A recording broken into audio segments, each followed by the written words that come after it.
What did Jesus really say about forgiveness? Picture this. You are 50, maybe 60 years old. You are sitting alone one evening. And without warning, a memory comes back. A face. Or maybe not a face. Maybe a building. A meeting. A room where someone told you that your pain did not matter. And then told you to forgive. Pause. And you remember what you felt. Not relief. Not peace. Rage. Because you were asked to forgive before anyone admitted they had done anything wrong. If you know that feeling, stay with me. Because what Jesus actually said about forgiveness is almost certainly not what you were taught. What did Jesus really say about forgiveness? He said forgiveness is the path to your freedom. Not a tool for someone else to keep you in line.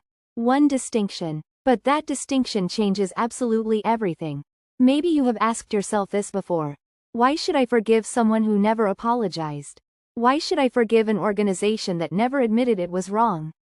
Why do I feel guilty for not having forgiven yet? Those are honest questions, and no community that genuinely follows Jesus should answer them with pressure and guilt. But that is often exactly what happens. Many people only ever heard forgiveness in one context. As an obligation. You must forgive. God will not forgive you if you do not forgive others. Your anger is a sin. That is not the teaching of Jesus. That is the language of control.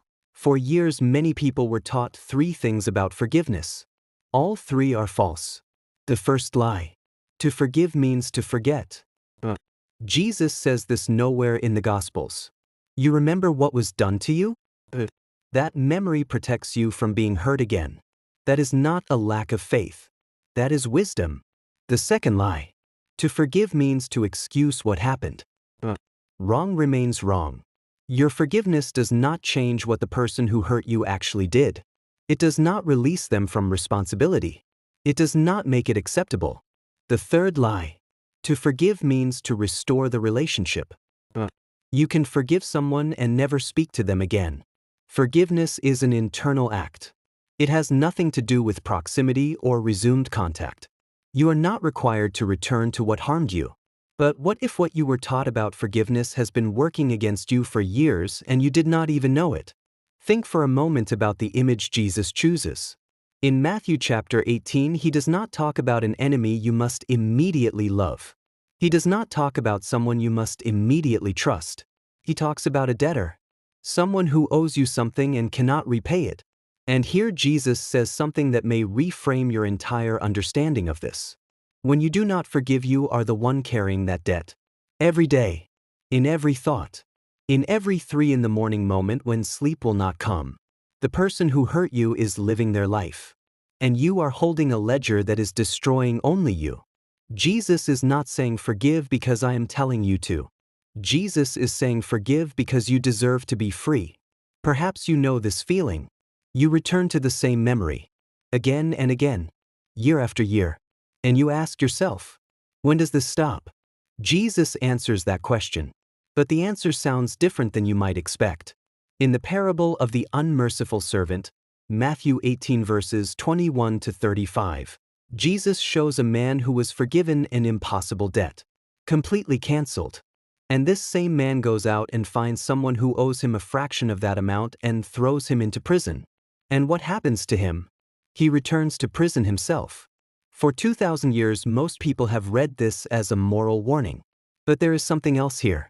This is a description of a mechanism, of what unprocessed anger does to a person from the inside. Research from institutions including Stanford confirms precisely what Jesus described. Chronic unresolved anger raises cortisol levels, damages physical health, and blocks the capacity to build new relationships. Jesus was not a psychologist, but he was describing accurately how human beings work. So, what is forgiveness according to Jesus?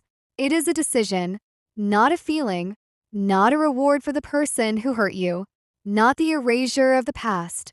A decision that you will not allow that person to have power over you for the rest of your life. You do not need to feel warmth toward them. You do not need to restore the relationship. You do not need to wait for an apology that may never come. Forgiveness is an act of freedom, performed for yourself, not for the person who caused the harm. What did Jesus really say about forgiveness? Not, you must, because the organization requires it. Not, you must, because God will reject you otherwise.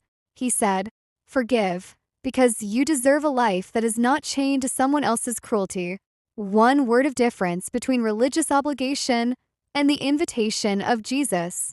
One says you must, the other says you can, and that can changes everything. If this video helped you see forgiveness differently, leave a comment below. One word, one sentence, one thought. You do not have to agree with everything. I want to know what you think. And if you want more analysis like this, subscribe. New video every week.